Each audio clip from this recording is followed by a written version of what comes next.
आज भैया दूज है तो मैंने अपने भाई की पसंद की मिठाई बनाई है जो कि है बेसन के लड्डू। नमस्कार, मैं परछाई आज आपके सामने चने की दाल की मिठाई बनाने जा रही हूँ। यहाँ पर मैंने 1 कटोरी भरकर चने की दाल ली है। इस चने की दाल को सबसे पहले हम भुनेंगे।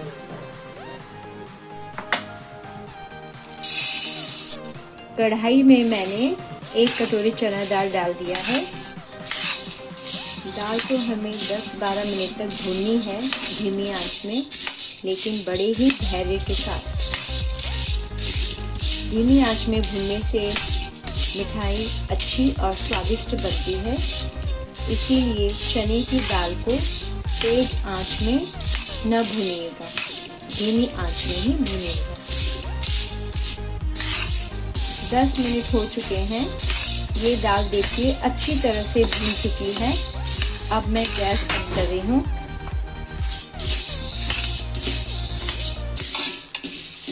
ये देखिए ज़रा भी ये जली हुई नहीं है, बहुत अच्छी तरह से भून चुकी है। अब इसका ठंडा होने का इंतज़ार करेंगे हम। ठंडा होने के बाद इसे हम मिक्सी में पीस लेंगे। चने की दाल ठंडी होने के बाद मैंने उस चने की दाल को मिक्सी में पीस लिया है। अच्छा सा दरदरा पाउडर है ये, एकदम बारीक नहीं। मैंने इस बेसन को छाना नहीं है, जैसे मैंने बारीक पीसा वैसे ही इस कटोरी में रखा है और इसके मैं बनाऊंगी लड्डू। सबसे पहले मैं इस चने की दाल को 5 मिनट तक भूनूंगी।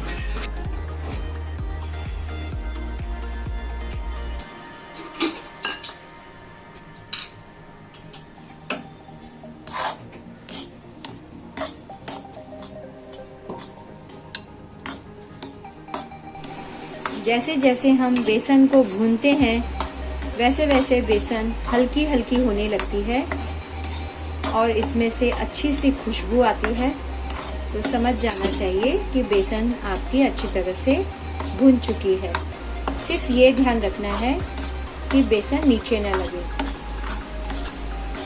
वरना बेसन से बनाई हुई कोई भी चीज़ें, कोई भी मिठाई अच्छी नहीं बनती है, स्वादिष्ट नहीं होती है।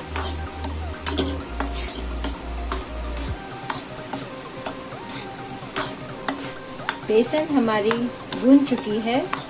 अब मैं गैस बंद कर दूंगी।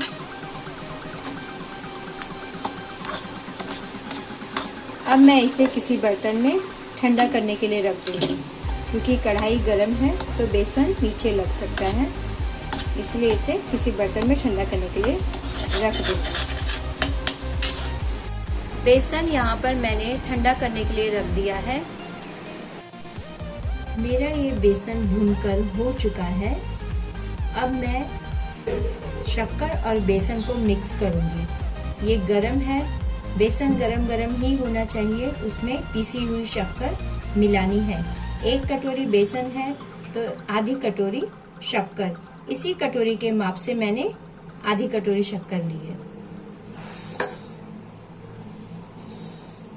ये 1 कटोरी बेसन है।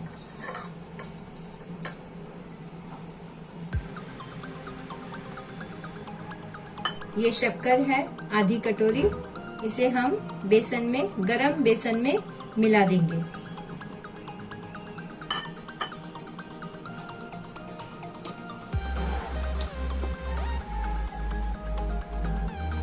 गरम बेसन में मिलाने से शक्कर अच्छी तरह से बेसन में घुल जाएगी और चिपक जाएगी। इसमें थोड़ा सा हम इलायची पाउडर मिलाएंगे खुशबू के लिए।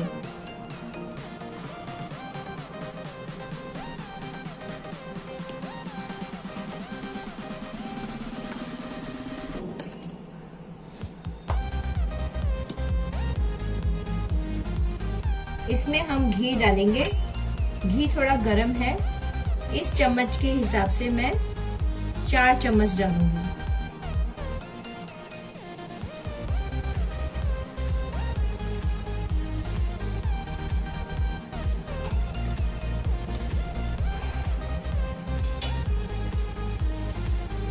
यानी इस कटोरी के पाव कटोरी से कम, इस कटोरी के पाव कटोरी से कम मैंने घी इसमें यूज किया है।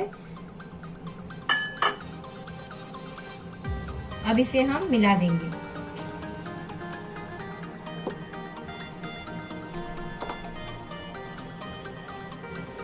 इन लड्डुओं में मैंने गाय का शुद्ध घी यूज किया है, जो कि मैंने उत्तराखंड के काशवी एग्रो से मंगाया है।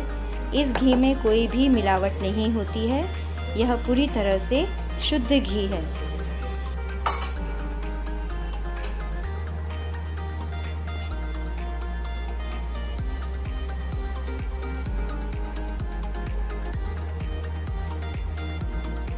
इसे हम अच्छी तरह से मिलाएंगे।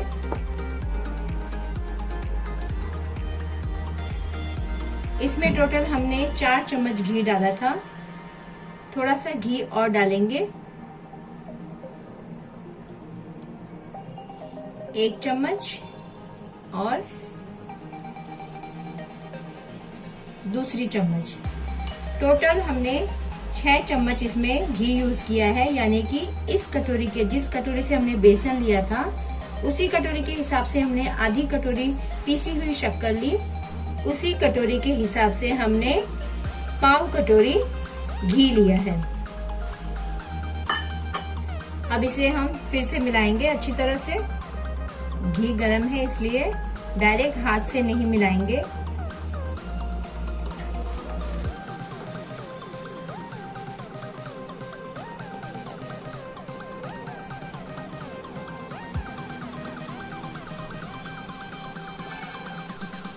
भुना हुआ बेसन भी गरम था, तो उसमें हमने पिसी हुई शक्कर डाली, उसे अच्छी तरह से मिला लिया। उसके बाद हमने घी को भी गरम करके ही डाला इसमें। यानी जो भी चीज है हमें गरम यूज करनी है, उसके बाद इसे सबको मिला देना है और फिर फटाफट लड्डू बनाने हैं।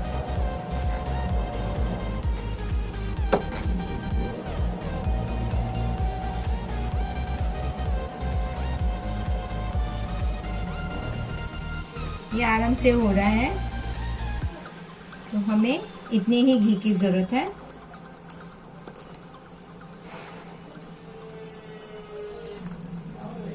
किसी भी चीज को बनाने पर अगर आपका मेजरमेंट सही होता है तो वह चीज अच्छी तरह से बनती है, सही तरीके से बनती है।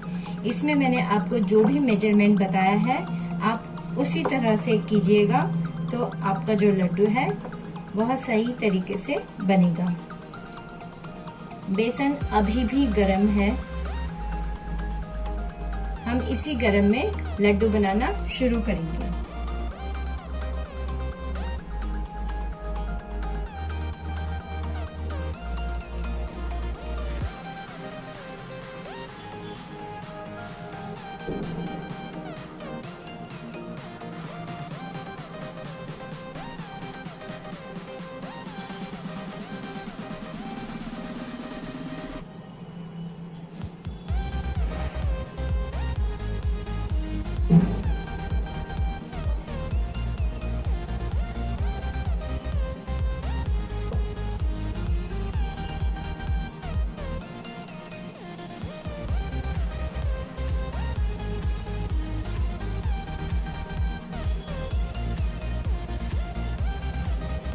थोड़ा सा ऐसे हिला देंगे, शाइनिंग आती है फिर ऐसे में लड्डू में, और वो सही तरीके से जहाँ से कहीं से टेढ़ा मेढ़ा होगा तो वो ठीक हो जाता है ऐसे करने से।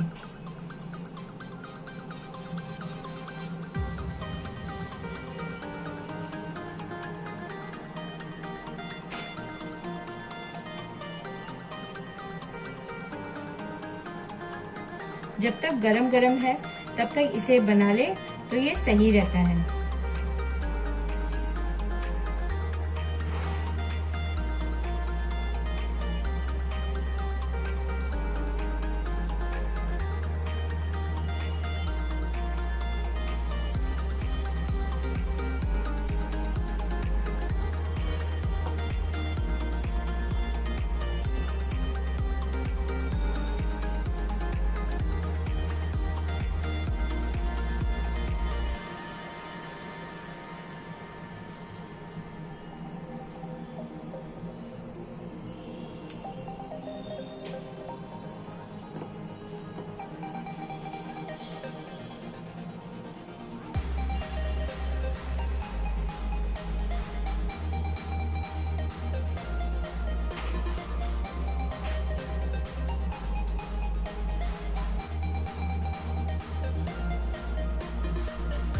लड्डू में कुछ भी चीज़ डालने की ज़रूरत नहीं होती है, क्योंकि लड्डू जितना मुलायम हो, मुंह में जाके सिर्फ घुल जाना चाहिए, इस तरह का लड्डू होना चाहिए।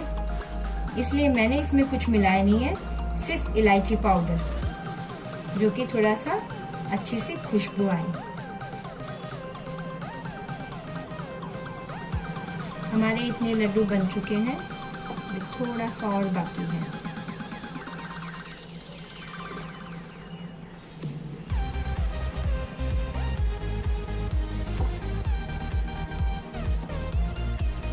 ये हमारे लड्डू हो गए हैं तैयार। ये देखिए, इतने लड्डू एक कटोरी बेसन में बन गए हैं। इन लड्डुओं में मैंने बेसन, पिसी हुई शक्कर और घी का उपयोग किया है। इसमें मैंने ऐसी कोई भी चीज़ यूज़ नहीं की है जिससे कि ये लड्डू जल्द से जल्द ख़राब हो, इसीलिए आप इनका यूज़ कुछ दिनों तक कर सकते हैं। अगर आपको मेरा ये लड्डू बनाने का तरीका अच्छा लगा हो तो आप लाइक, शेयर और सब्सक्राइब ज़रूर कीजिएगा और बेल आइकन दबाना न भूलिएगा।